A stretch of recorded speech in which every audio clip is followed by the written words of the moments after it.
canadienne, messieurs, parce que Steve Yzerman, quand il a annoncé ses choix, ça a été critiqué. Ce qui est intéressant, c'est qu'il n'y a pas eu de choix sentimentaux. Donc, Ryan Smith, Shane Doan, il ne les a pas choisis. Par contre, pas de Le Cavalier, pas de Saint-Louis, pas de Brad Richards.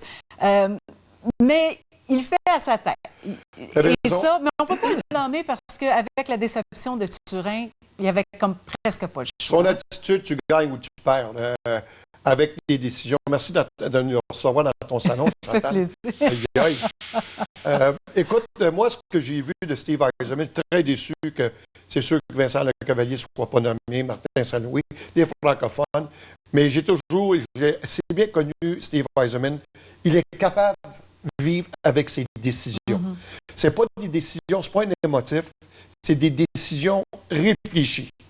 Et c'est sûr et certain, la décision ou les décisions qu'il a prises, il en a parlé avec Mike Babcock, il en a parlé avec ses adjoints, Kenny Holland, directeur gérant des Red Wings, ainsi que Kevin Lowe, président des Oilers. Alors ça, c'est tout calculé parce que Steve Yzerman calcule. Avez-vous une idée de quelle direction il veut donner à cette équipe-là? Parce qu'on peut penser qu'il est bien sûr influencé par les Red Wings de Détroit, d'autant plus que c'est Mike Babcock qui va être derrière le contrôle la rondelle, le même style de jeu qui est facile pour le style de joueur qu'ils ont. Contrôle la rondelle, pas beaucoup de lancers. Au niveau de possession de rondelle, ça va être le style de l'équipe du Canada. La grande force, ça va être dans les buts, finalement? Moi, je pense que c'est les deux gardiens de but, mais même le troisième gardien de but, Marc-André Fleury. Là, on dit troisième, mais n'importe lequel des trois pourrait certainement faire l'affaire. Mais je pense qu'on a bâti une équipe aussi pour battre les Russes. Il ne faut pas oublier que les Russes ont gagné les 2 dernières médailles d'or au championnat du monde, en 2008 à Québec et l'an passé encore une fois.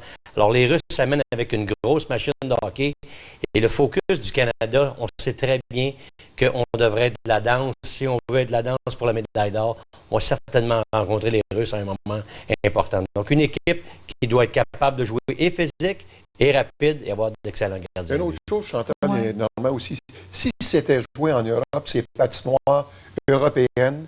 Lui, le style, c'est Ligue nationale ici à Vancouver. 200 par 85.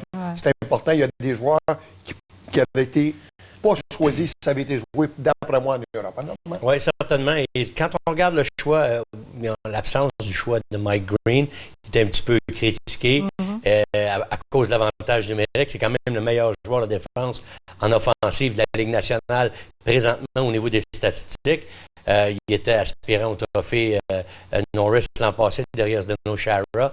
On a choisi Drew Doughty. Donc, on peut dire qu'on a aussi un virage jeunesse qui s'est amorcé avec l'équipe canadienne.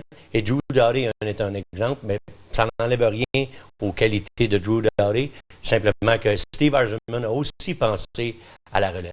Oui, merci beaucoup, messieurs. On vous souhaite un excellent tournoi de hockey.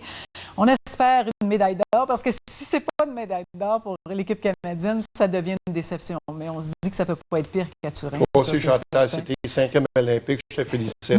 Merci beaucoup. Oui. Merci, messieurs. Merci, Chantal. Alors, de retour à Jean Pagé. Merci Chantal. Alors, ce que l'on souhaite, c'est une confrontation en finale entre les Russes et le Canada. Alors, le hockey des hommes, ça